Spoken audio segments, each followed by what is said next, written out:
eri abasajja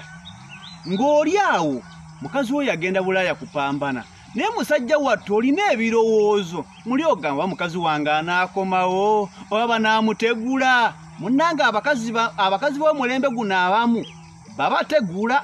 ava mu maka go nga mukkaanyiza n'atuuka e Bulaaya n'afuna omusajja omulala ogenda okulaba essimu takyakuwa budde ate abamu n'akyusa ne layini kati gwe musajja wattu n'osigalawo nga kataala Lucky Saimu akuleetedde ebintu by'olina okukola mukazi wo abeere nga newe kinaaba ki ne wanaafuna Omumerika n'amukwana agenda kukomawo mu maka go mateeka bino bengenda okugamba w'obikwata mukazi wo ne bamutwala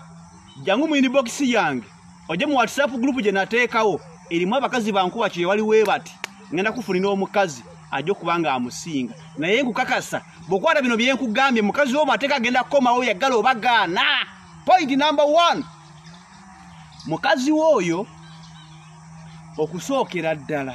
abakazi abasinga agenda e Bulaaya nga yazaalako fuba nnyo okulaba oba abaana bali naawe oba yabatwala waabwe ddira laavu gye wandibadde olaga mukazi wo giraga abaana be buli kyowadde ogenda okuwa mukazi wo ng'omulina kiwa abaana be bw'onaakola ekyo omukazi oyo gy'agenda okuba agenda kusabira ebirungi omutima gwe gugenda sigala gy'oli. Point number 2 tokolanga nsobi n'osaba omukazi ali ku kyeyo ssente bw'oba okimanyi mukazi wo ali kupambana ky'olina okukola kya kumugumya na kumuzzaamu maanyi tokola nsobi kumukaabira bizibu byo nkugamba ki oyo omukazi mu inbox ye muli abasajja weebati aba buli kala bali kumukwana ate ng'abamu bali kumuwa ne ku ssente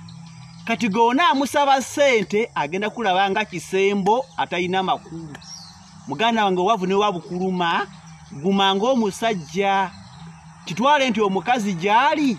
mu budde obwo ssente z'akola tolina kuzoogerako zijjeeko ebirowoozo ssente z'omukazi kubanga ssente zigenda kubaawula buli wanaalaba nga bamuwa omusaala kubako ezigenda gy'oli agenda mala kulabe nga kizibu twala obuvunaanyizibwa ng'omusajja lekera okusaba omukazi ssente nga newe munyumya emboozi essaawa nnamba tokona ku kya ssente ze